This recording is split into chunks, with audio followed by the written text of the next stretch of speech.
Hello and welcome. This is FIDE Master and FIDE Trainer Vedant Goswami. And back after a long break, but let us start back with something interesting.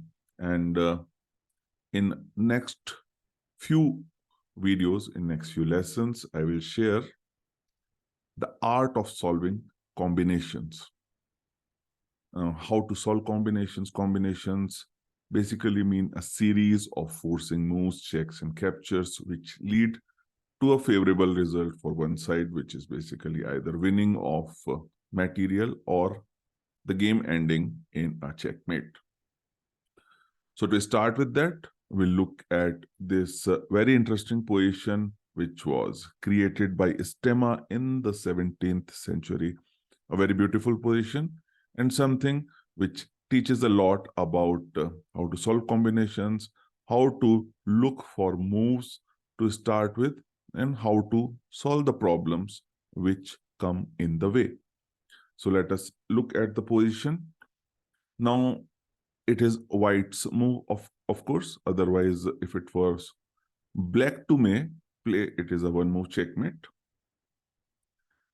Now, if you see the position, the knight is attacking the white queen while the queen is threatening a checkmate on h1. So the position is critical, the situation is critical, and white needs to do something which is very forcing in nature. Basically, checkmate black. One move before black can checkmate white. So I present this position to a lot of students, and initially, the first move, which is very obvious and a lot of people do find it, is the move queen f4. Okay, white has to give up the queen in order to gain access to the black king and then being able to attack it with the remaining of the pieces. So black is forced to capture, white captures back, and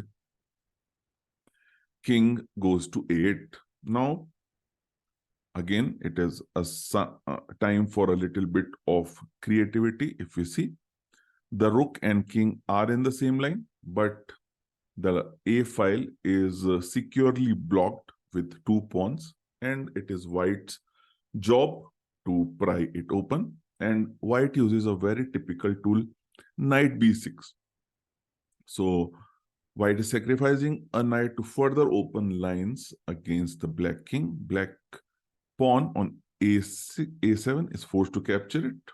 White captures it again, and now suddenly we see the rook on a3 is participating in an attack against the black king. Now the only move is knight a6. Now this is at this moment that lot of kids struggle, lot of my students do struggle finding the continuation from this position. And a lot of people keep trying to somehow make rook into a6 work because it is further destroying the protection of the black king. And if the pawn captures, the bishop comes to g2. And they think it's a checkmate, but it is not, because the bishop can interpose on b7. So this also contains a very interesting and important lesson, that when we do analyze the position, we will always find some defensive possibilities, some problems that the opponent can pose for us. But as a player, it is our job to overcome those, find ways to break the defensive efforts of the opponent. Now, if you see the position after rook h6 and ba6 and bishop g2, we see the bishop on c8 is the key defender for the black side. So then after this small nudge, a lot of students do figure out that let us destroy the defender, and that is done with rook into c8. Rook has to capture, and now the continuation, rook into a6, b into a6, bishop g2 ends in a checkmate, because the only move for black is rook to c6, and bishop c6 is a very fine checkmate with the black king stuck at the corner.